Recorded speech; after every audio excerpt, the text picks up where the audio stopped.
Welcome once again to the Erik Show. Today I'm joined by an author, speaker, and artist, Erik Goulet. Thanks for joining me. Hello, how are you? I'm good, and thanks for accepting my invitation, Erik. I would imagine you're very busy. But let's kick this off by you telling us your background, your trajectory in life, and how you ended up doing what you're doing. I know you're wearing a lot of hats this time in your life now. Yes, I went full circle in what I was originally doing in life. I'm an artist at heart, photographer, a graphic artist, and beginning of the 90s and end of 89, 90, I decided to, well, I was hungry. You're an artist, you're trying to make ends meet, but life is beautiful. You think your art is going to make you rich and famous. um, I decided to go do a transition towards a corporate life to become a salesman. I started in sales beginning of 90, and I had success in sales, and you kind of forget what you truly like in life. And that's what happened to me. I went for the past over 30 years in the corporate life, and I do not regret. First of all, I have no regrets in life. I just, for me, instead of having a regret, I learn from what happened. And if it's not good, well, I move on to make sure that I don't repeat it. And this is what sales taught me. In the corporate life, I learned to be more structured, to understand how to set goals. And after 31 years, last year, it's been a little over a year now, I have came back to what I was originally doing in life. What I love to do is create. I like to write. I finally published my first book. I like to, in my art and my writing, I like to help people. Yesterday, it's funny that we have this call together today. Yesterday, I have an old friend, an old business colleague, not a friend, more of a business friend, that calls me up. It's been a while I haven't talked to him, and he wanted pointers in his business. And he was asking questions. And when I got off, it was a 1 hour call. When I got off the call with this person, he called me back 5 minutes after, said, Erik, you know what? What you just said, I'm going to do it tomorrow. And for me, through my art, my photography, what I create as an author, what I write, is what I'm trying to help people. And if it's only one person, cool. I'm not trying to win a medal or win big honors. I discovered through my corporate career that it's maybe not what makes you happy. And if I can help somebody through what I do, this is now my full-time work, is to create and continue in my writing and get through each day like it was the coolest thing that is happening in my life.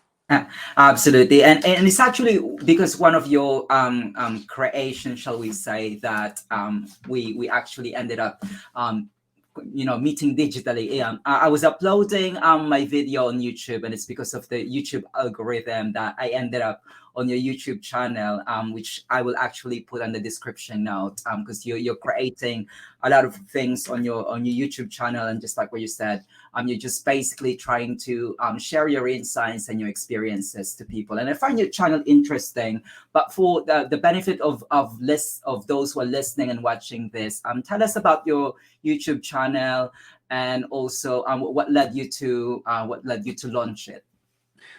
Well, it's well before my process of writing my book, and I was on my blog, writing of all sorts of experiences I have. I'm heavy into philosophy. I've been like that since I've been very young. I'm the type of person that my head is always in the cloud. I'm questioning everything. Is this the right meaning? Is there something behind what you said or what I'm doing? I'm trying to discover. And the YouTube channel, well, I'm maybe doesn't look like it with my book, being a musician, being a photographer, being in arts, being a creative. I'm an introvert. I'm afraid to fail. I'm a humongous perfectionist, and it stops me from moving forward. The YouTube channel was a kick in the behind for me to show myself that I can do something different. And it just grew from there. And the videos I started to post at first were came from my blog posts, what I was writing at that time. That became also my writing when I decided to do a book. The videos were there to display visually and trying to connect with people in a different way compared to the written word. That's the reason behind the channel. And like I said a little earlier, if somebody can connect with one little parcel of what I'm saying and can help them out, and it was worth the effort. Of course, and actually, I could relate to what you said. Of course, as a content creator, we just kind of just create whatever we want, and if somehow that inspires other people, then I suppose that would be worth the effort. Because but for anyone who's watching this and they're probably not content creator, there's a lot of time and effort. Even just like a 6-minute video. It probably took you 2 hours to prepare that, of all the lightings and all of the editings. But what I want to hear from you, Eric, is that, of course, you said you've been to the corporate world and you've done a lot of things. And presumably you're chasing something. Let's just call it success, because you said you want to philosophize things. So what is success? Success changed drastically for me. I was the never had enough type of person. And I thought that was once I achieved the goal, because I'm a very resilient person. And the people that surround me and the people that get to know me, they know that once I have my sights on something, it will happen. Maybe I will crash and burn and fail drastically, but something will happen. For me, success when I was in my corporate life, and the reason behind why I got into corporate life was financial. Enough was never enough. And success was, for me, I thought it was defined by having having the money, the trips, the house, the cars, the everything. Yes, I got the opportunity to taste all of it. And some of my friends say, yeah, it's easy for you to say now that you have had what you had. Now you say that that's not really what you define as success.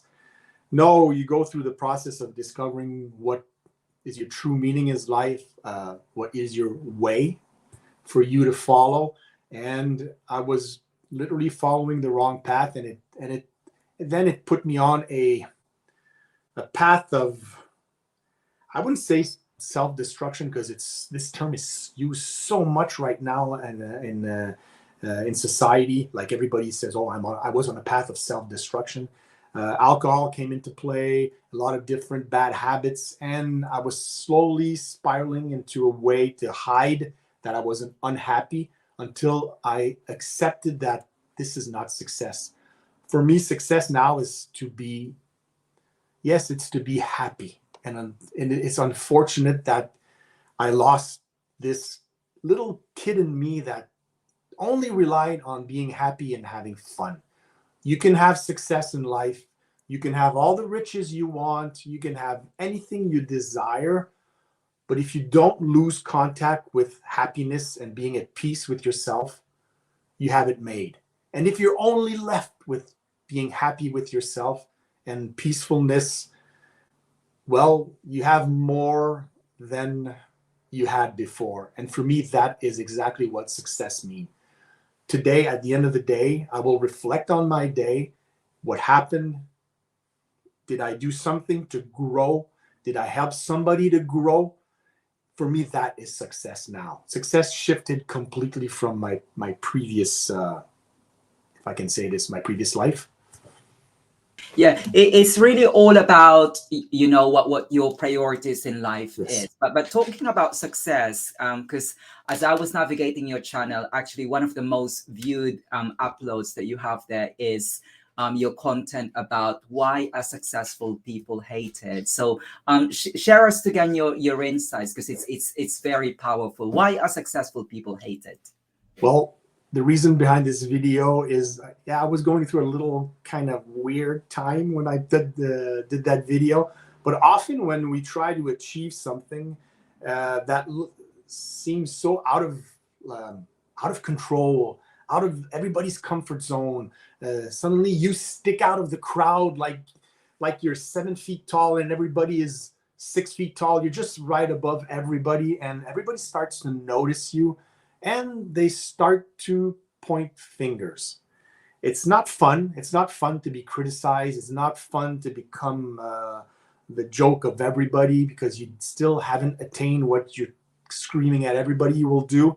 And haters and critics starts to rear their ugly heads. And often it's from people, unfortunately, it's from the people that are close to you, that don't want to understand what you do, and they just point fingers. And when you achieve your goals, because you're the only one, now everybody's coming down on you. It's like you see all these movie stars, like you never noticed them before, but the moment they attain this big success, like, oh, did you see this? She's like this, he's like that, they are like this.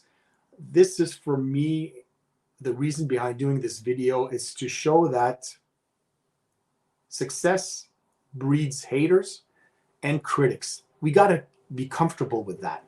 But we must not forget that in the critic, there are some valid critics. We need to listen to everybody, even if it's very, very painful sometimes. We can learn from what they are saying, what they are writing, what they're displaying.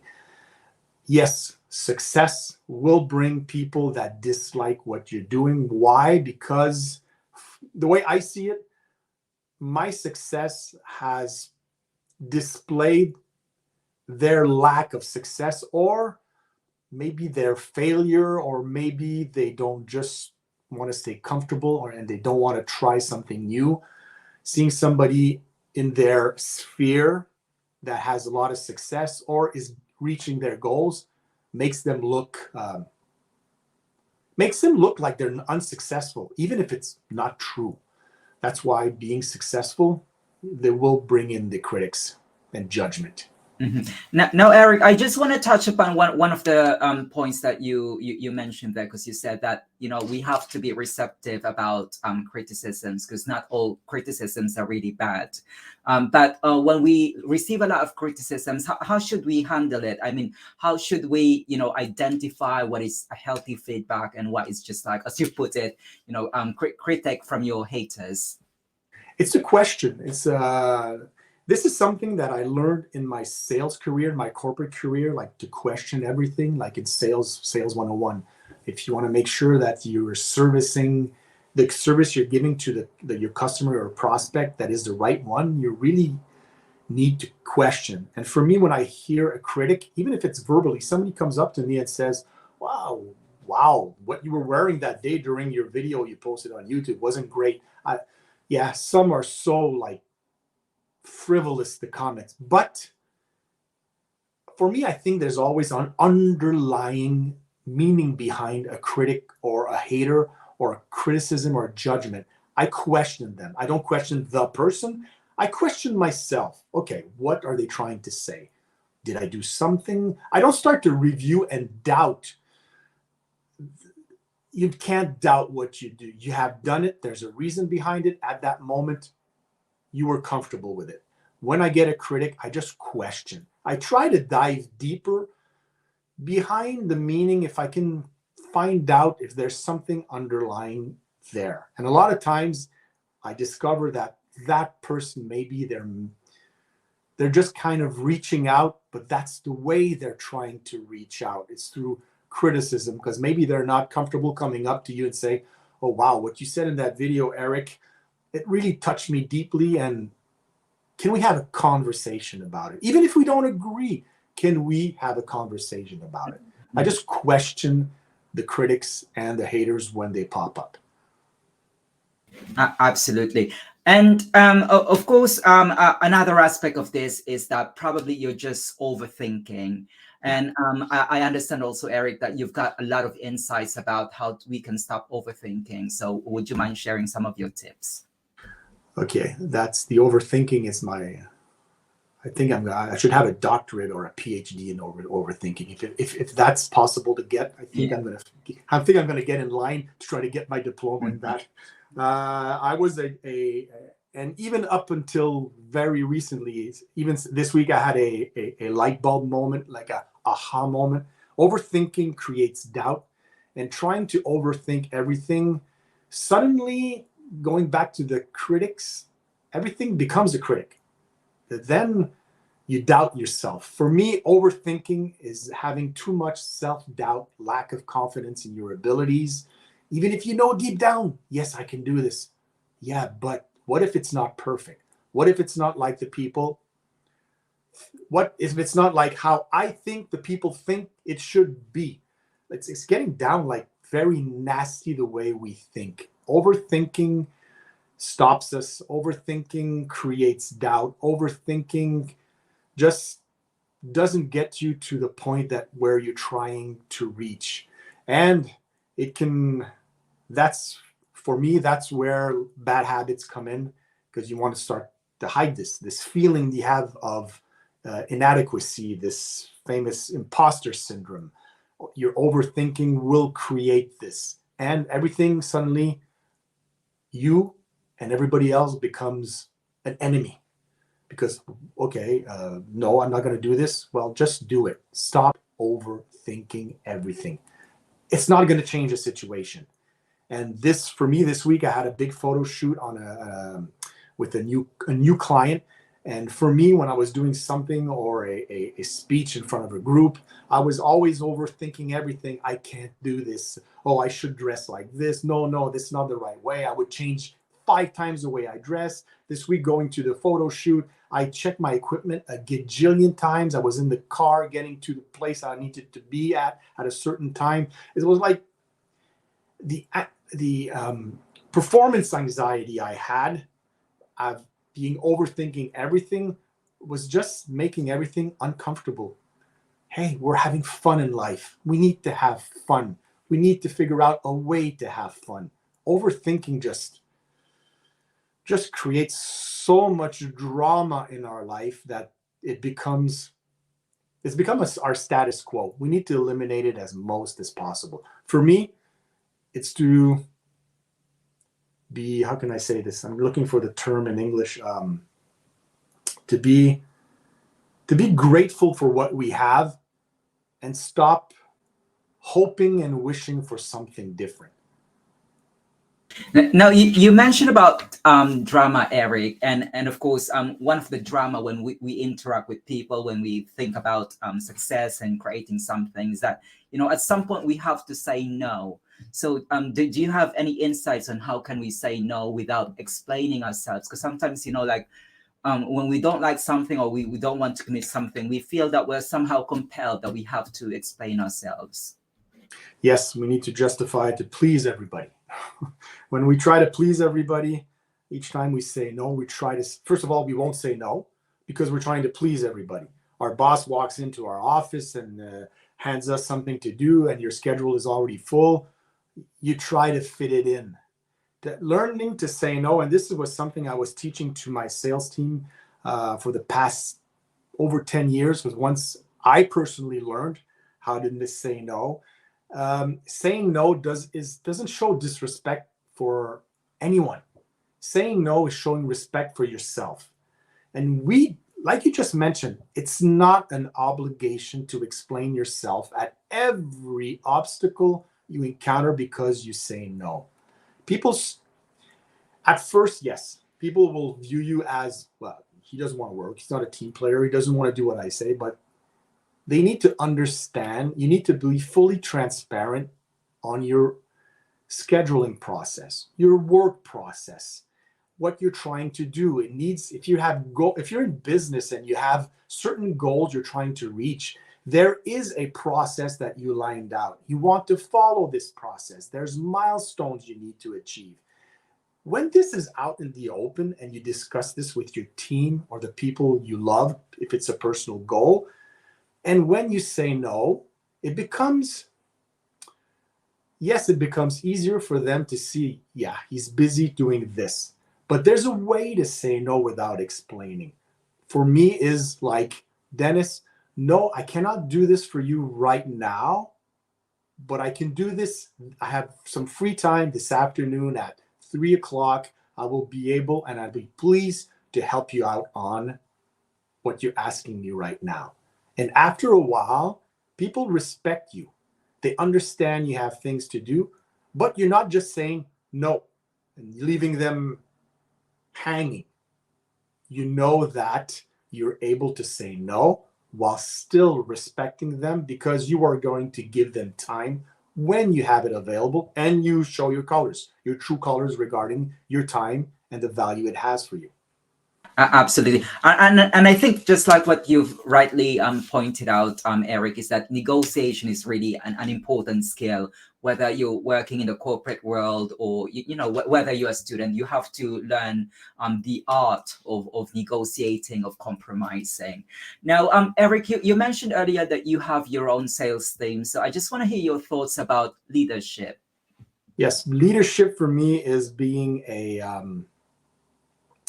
it's being a person present for your team. Yes, you cannot personally connect like you would like with everybody because of your position, but still being a good leader for me is to understand and having, well, I'm going to say this term, I'm trying not to say it too often because that too is like overused, having empathy for everybody.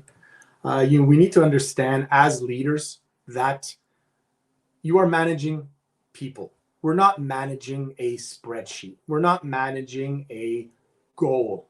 If we are able to show leadership in a way that your team is willing to put all their confidence in you because they know you have their back. For me, that is great leadership. Great leadership is also not blaming your team when it goes wrong. A good leader, for me, is somebody that takes on their shoulders the shortfall of the team, but gives all the respect and all the success to the team. Leadership is stepping in front of the problems and not pushing your team into the problem, and stepping back and looking what's happening and just intervening if you think or feel it's needed. You need to be present with everybody. You need to be there to support them. And being a good leader is being all of those things. We need to stop to be a boss. A boss will not get results. I had the luxury of being part of teams. I don't even call myself a leader when I was managing, and I am managing sales team or teams in general. I am part of the team, and the team understands that I am just a cog in the wheel, in the mechanism to make this team work. Yes, I have some power of decision, maybe that some others don't, but as a great leader, I rely on my team to make sure that I am making the right decisions, and I expect and I want the team to be able to rely on me when they do not get the results they want. I will be there to help them. I will not, as a leader, I will not show them or preach you everything. I will tell them a story, help them understand what happened without criticizing them that they did something wrong, and slowly bring them onto another path or try something different to make sure that they reach success to what they do. For me, this is a great leader. Absolutely, and of course, some people don't really like sometimes people think of leadership as kind of like hierarchy, and of course, some people kind of think that when you impose too much hierarchy, it becomes a restriction what you're actually trying to achieve with your group, with your organization. So yeah, there was one thing, like you're just saying. There's an analogy that I got off of a book I read, and it's been talked about a lot. The analogy of a Marine, that you're just responsible for the person beside you, each side, and that person beside you is responsible for you to have your back, and the other person beside, it's like a row. The last corporate job I had, when I presented this, and the general director of the company, the president, was in the meeting, and I remember seeing their face, like, go, what did he just say? I said that for me, a hierarchy doesn't exist in good leadership. A hierarchy is not vertical, it's horizontal. We have each and every person has the same goal.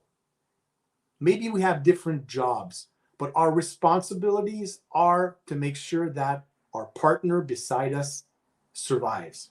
I'm being extreme, but just to paint it in a marine type of environment. In business, we want to make sure that our partners have success, because if they have success, we have success. Compared to a vertical hierarchy, it's always like at the top, we need to have success, but it's the fault of the person at the bottom. But on a horizontal hierarchy, that disappears. There's nobody underneath you, and there's nobody above you. We all work together, striving for the same goal. Now, Eric, a lot of people who would be watching this conversation are actually people in their 20s, and they might be kind of inspired with your path. You know, you're an artist, you're an author, and you're also a content creator, and you've also, you know, did some jobs with the corporate world. So what's your idea about time management? How can we, you know, fulfill all those different roles effectively? Time management. I love that question. I can still hear some reps in my team coming back to me and say, "God, I don't understand. I don't have time." I says, "What? You don't have time?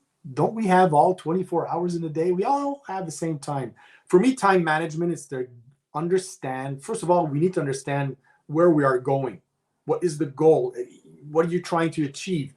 If you have no goal, you have nothing to achieve. Well, time management becomes, do you really need it? Well, unfortunately, you're going to go nowhere. But all of us, even young people coming out of school, in their teens, in their 20s, whatever age, 30s, 40s, 50s, 60s, anybody, good time management translates into accomplishing a lot of things, accomplishing your goals, at least getting you way closer.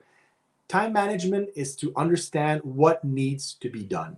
For me, each and every morning, I journal each and every morning, and I write down. I already know what I need to do during the week, but I reserve my day for the morning. I get up very early and I write down what needs to be done. Those are the must-do things during the day. These are the things I would say no to everybody else walking up to me and say, "Can you do this for me?" Well, if I'm on one of those things, definitely the answer is no. And I block out my calendar. This is like time management 101, but unfortunately, few do this. Identify what needs to be done for your year, for your quarter, for your month, for your week, for your day. Yeah, Eric, isn't this a lot of micromanaging? Yes, it is. But do you want to achieve something? It's like, I want to walk 25 kilometers. Are you going to bounce 25 kilometers in one leap? No, you're going to take one step at a time. Then you're going to go to a kilometer, 2 kilometers until you reach your goal. Same thing for what we need to do. Going back when I was younger, I would have loved somebody to teach me this. Maybe things would have been different, but to plan our time perfectly, what I would say is it frees time. The better planning or time management, you discover you have a lot of free time. For me, my day is complete by lunchtime. I did everything was planned out, scheduled out, half a day. We should dedicate half a day on the important goal-oriented things. Then the rest of the day is what we said no to. The disturbance, the cell phone that keeps ringing, the hundreds of emails that came in, everything that doesn't bring value to our lives or to what we are trying to accomplish. Great time management starts with great planning and understanding our goal. Now, Eric, let's talk about your book. With these things that we're talking about, is it also part of your book, or is it a completely different topic? Yes. Yeah, Dennis, my book talks about my writing process was different events in my life, what they brought to me, and tying it into how I live my life today. of course, I would rewrite the book now because I started to write this book 3 years ago. And my last chapter, I did it right before I went publishing, before I sent to editing. And even then I said, wow, I have changed. In my book, I talk about topics like being responsible, managing your time, taking one step at a time, finding a mentor. I have my own mentors in my life, whether it be mentors that are 2,000 years old or a manager that I had when I was younger that showed me the ropes and I keep talking about. It can be a parent, a friend. In my book, I go through different individual phases that brought me to where I am. And those phases is to give myself, my life hasn't always been perfect, whatever perfect means, but I was able to draw upon my failures and create what I have today. And be somebody that would be reading my book, it's not an autobiography. It's not a Eric went. He was a kid at that age, born in Montreal, and now he lives on the South Shore of Montreal, and he does this. It has nothing to do with that. I am just tackling subjects like how to be happy, how to be present, living in the moment. The big subjects are to accept responsibility, planning well. Those are the big topics in the book. And the title of your book is Courageous, Discovering an Inspired and Fulfilling Life. And of course, it's available on Amazon. Yes. I'll pop the link on the description note. But I just want to, those are very interesting topics, Eric. But who's your target reader? Is it young people, or is it someone who's more established in their life, or is it for academics? Who will benefit most from your book? Somebody that is young or old, that are uncertain where they are in their lives. Maybe they're at a crossroad and they can't find maybe the answers around them, and they just need that little spark, that little nugget of information that will make them question what they have, not negatively, but just, hey, Eric, where are you in your life? Is it what you really want? And it can be also for somebody that is in their 20s. Maybe they're not certain of what they're doing. They just came out of long studies and they're going into the professional life. They want to do something and suddenly they find out, hey, maybe I took a wrong turn. It's to getting to understand somebody that needs a little backstreet philosophy. Instead of trying to read all the great philosophers and trying to find their answers in dozens and dozens and dozens of books, maybe this book they will come across a couple of chapters or a couple of paragraphs that will say, yeah, this is it. Then they'll explore their own path. And just, sorry. I'm not trying to, it's not a book that preaches anything. It's very story-based, and it's not only based on what I have lived. I'm taking events that I went through and painting a story around them that's why it's accessible to anybody. I have people writing me back that read the book and they say that passage, oh, that's cool. Even I have kids, they're well grown now, my kids. And when they read it, they even learned something different. They learned something about their dad, but they also learned something that they told me. I'm using this in my life each and every day now. Those are very profound questions, Eric. But I suppose just to have a sort of a sneak preview with your insights and your thoughts that we can find in your book, what would you say are the essential ingredients to live a fulfilled life? It's to understand that that time is limited. We're giving a certain amount of time. We don't know how much it is during our life, and time is a recurring subject in my book. We need to appreciate what we're doing and appreciate the people around us. That too is a reoccurring subject in the book. To be fulfilled in life, when we start to write down what makes us happy, it's funny that money is never there, cars are not there, houses, trips, whatever material thing suddenly disappears when we really sit down and trying to understand. For me, living an inspired and fulfilling life, it's to really, really take the bull by the horns and face life. We're not all privileged of being born at a specific place in the world that we have things accessible to us, but wherever we are, there's always something beautiful to have, to contemplate, to live. For me, this is what tells me at the end of the day, I have a great life. And tomorrow, I will repeat the same thing. And by the end of the day, I will say the same thing. Living a great life is to appreciate what we have right now. Stop hoping. Stop wishing. We need to make do with what we have. It's surprising what things happen when we start to love what we have around us. Things happen to us and people gravitate towards us. People start to feel what you are trying to say, and conversation, new friendships, even for you, things change in a positive way.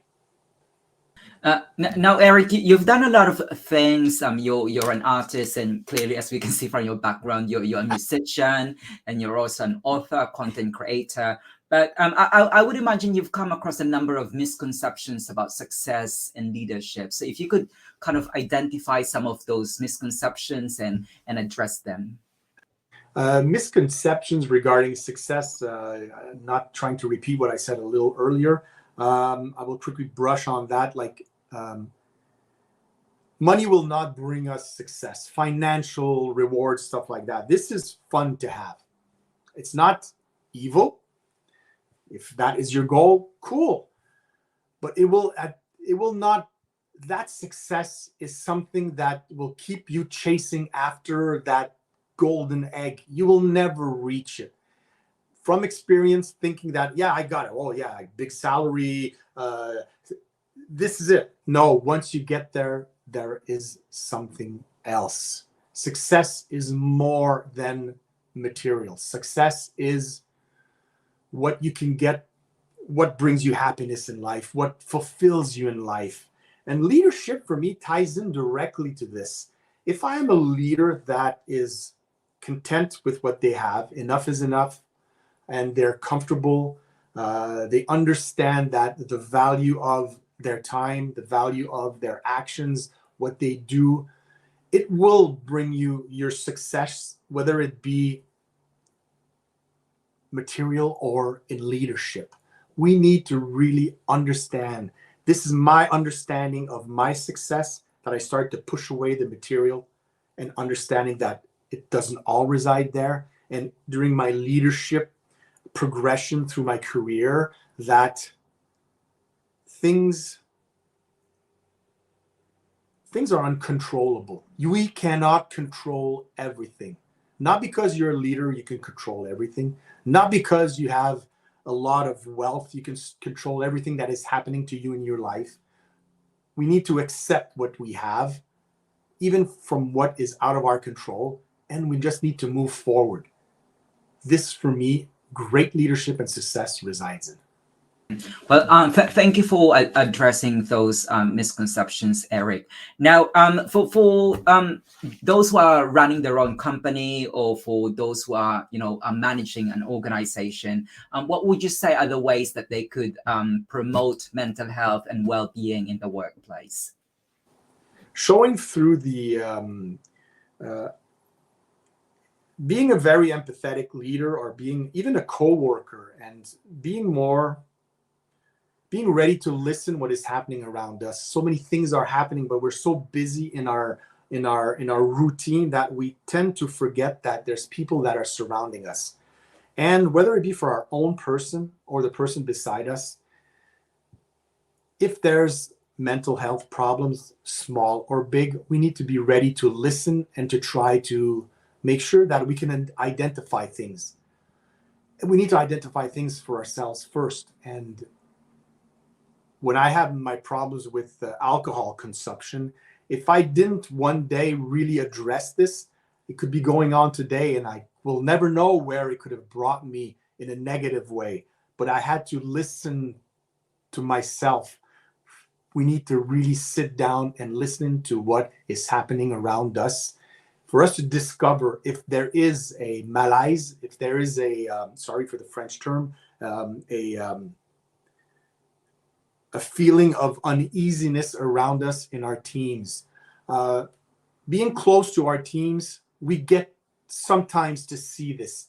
I had firsthand opportunity to see this in people. I have somebody that called me up a week ago that I'm going to go and have a coffee with after this person read my book, that she told me, blatantly told me, can we discuss? I'm going through a bad time in life right now. I could have just said, nah, I don't have time, and taken like, why are they calling me? I'm not a psychologist. I'm not, but they just need an ear. They need somebody to listen. The basis of problems is people don't listen. And in mental problems or people feeling uneasy, we need to be very good listeners to make sure we hear what is happening in the silence of what people are displaying. Absolutely. It's really important that we pay attention to, you know, our team members in any organization. Yes. Now, Erik, we're slowly approaching the end of this interview, but I just want to take this time to learn more about the human side of Erik. So I saved some questions to learn more about your the personal side of Erik. So first, what would you say are the highlights of your career so far? For me, the highlight of my career is to finally quit my corporate job. That is really, I know it's, wow, there's friends that still think I'm on a sabbatical. And when they talk to me, I say, guys, I'm not on a sabbatical. My life completely changed. It's so funny that people still, oh, how's your thing doing? It's not a thing, it's my life. Or what are you doing, Erik, today? Well, I'm creating, whether it be a video, writing, or whatever. For me, is quitting my corporate life, finally listening to what I feel. Because even if I had success in sales and in the corporate life, I wasn't happy. But for the wrong reasons, I stuck around. I don't regret, but I wasn't happy. Is when I listened to me, Erik. I was selfish on my decision. Even if I consulted the people I love for them to understand where I was going. Me is quitting my corporate life and finally just living. And I don't mean like, oh, I'm waking up in the morning at, I wake up early around 5 o'clock in the morning. I meditate, I journal, I write, I get a lot done before 8 o'clock. Then I go on the beach and have a coffee or look at the people walking by or do, no, I have things to do. I have my own career, but quitting and listening to myself and doing what I love and being happy, that is the highlight of my life. And I was telling my spouse, she was shocked when I said that. She said, you know what? If I leave this earth now, I'm happy. I'm not saying, oh, I wish I would have done this. I wish I would have done that. I am doing it each and every day.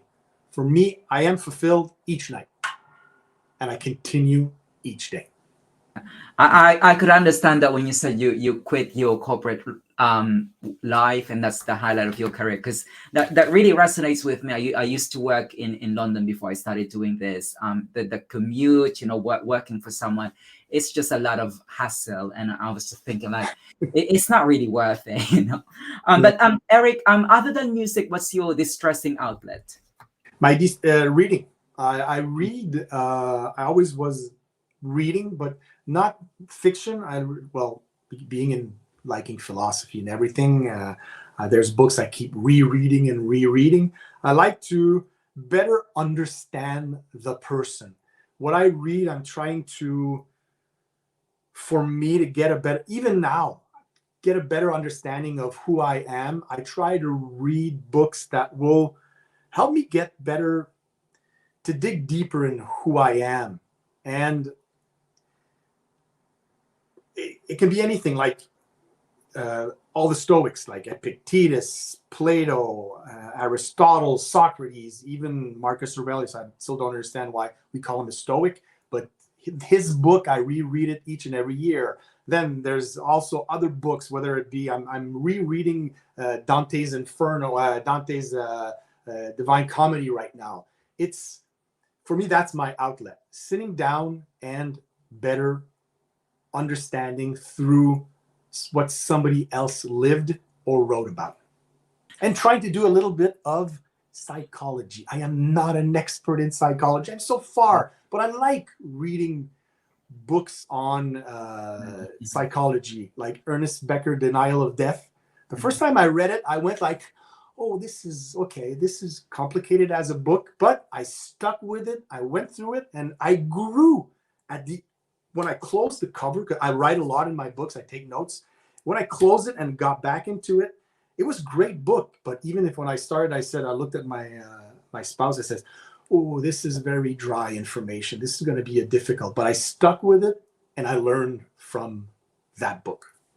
And it's actually, I have to say, that it's actually great talking to people who haven't got, a formal background in psychology, because sometimes when you're talking to a researcher, an academic, and with all due respect to people working in those fields, sometimes the conversation becomes littered with academic jargon, and that becomes a barrier to anyone watching or listening to you. I thought I was gonna. I was very anxious for our interaction today, because looking at all your invitees, and like I said at the beginning, like, wow, I'm in prestigious company, and I will not have the same language as they have. More, and me, it's the layman's term. I will talk about things the way I feel them, the way I live them, and I listened to a lot of your content. I said, okay, I took a deep breath before the call this morning. I said, Eric, you can do this.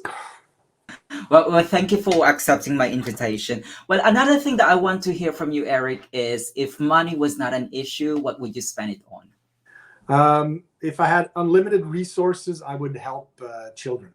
Mm-hmm. There's so many. There was a song I wrote about 10 years ago. I tried to raise a little bit money for Médecins Sans Frontières, regarding right after the shooting in Columbine.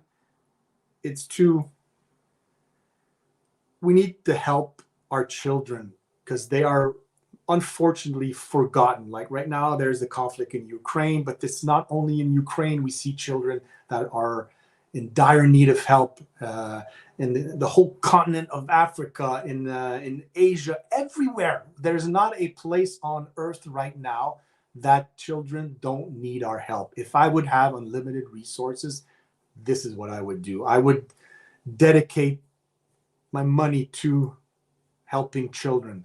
Here, schools, even here in Quebec, Canada, like we're in the West, supposedly everything is perfect. Like there's no problems. Yes, there are kids this morning that unfortunately they did not eat, and maybe they only have one meal today in school, and maybe it won't be the best. Things like that, I would love to have the ability. And when I can, with few resources that I have, I do dedicate some to these causes. And is there a particular individual was the greatest influence to your work? Wow, this is a tough question. My influence on my when I read The Alchemist from Paulo Coelho. Well, I'm sorry. There's one before that.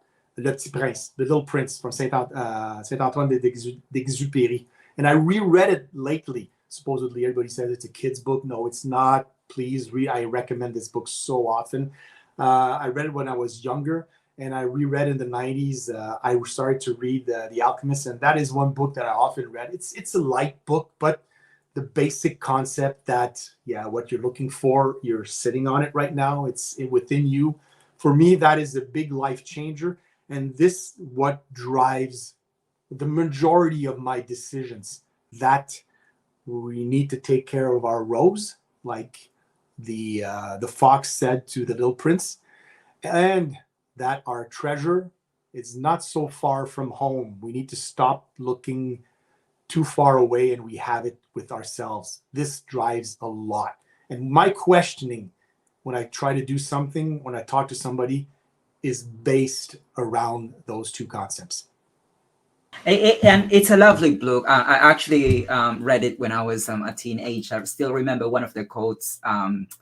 What is essential is invisible to the eye. I think it was the Little Prince who said that. Yeah, Looking it is. through the Eric, if you were not doing what you're doing, what would you have pursued in life in another time, in another space? What would Eric have been? Erik Goulet. Okay, I can't, because I said I have no regrets. I cannot go back and say that I would change what I would have done. But if I was to redo my life, I would do exactly the same thing. The only turn I wouldn't have taken, not because of a regret, because it has given me so much that I can do what I do today. I would have pursued writing, creating, photography, my art. I would have pursued, instead of veering towards the corporate life. But this is very egotistical of me to say this, because that corporate life created who I am today, who I'm happy to be today. But there's a few turns I would have, maybe took a different, but that's easy to say today looking back, because back then that was the right decision. Absolutely. And finally, the floor is all yours. Tell us what else is in the pipeline. And if people wanted to reach out to you, what platforms can they get in touch with you at? And of course, remind us again of your book. Yes, the book, Courageous, Living an Inspired and Fulfilling Life. It's not it's a cool little read for everybody. And if you are looking for something in your life, maybe I'll be able to accompany you on your journey or to help you to find your way. What I'm doing right now, I'm concentrating a lot on my photography, on creating. Well, the easiest way to get in touch is two places, like through my YouTube channel. I'm trying to post as often as I can. I post a little more on LinkedIn because I do some speaking for some corporate events, but YouTube and my website, erikgoulet.ca or .com, they all link to the same place. It would be a great place, and my email is there. You can hop on to my mailing list. I am starting a new mailing list, and this is the greatest place that you can filter through different way to contact me. Even my photography, there's a way to go through my website to easily access my what I create and what I do. Well, all of those links will be on the description notes. So for anyone watching this, you can directly get in touch with Erik. Well, Erik Goulet, thanks for joining me. It's My really pleasure. lovely talking to you. I learned a great deal about your insights about success and leadership. And I look forward to hearing more about your work, and good luck with your book. Thank you, Dennis. It's been a great pleasure. I'm very, very grateful.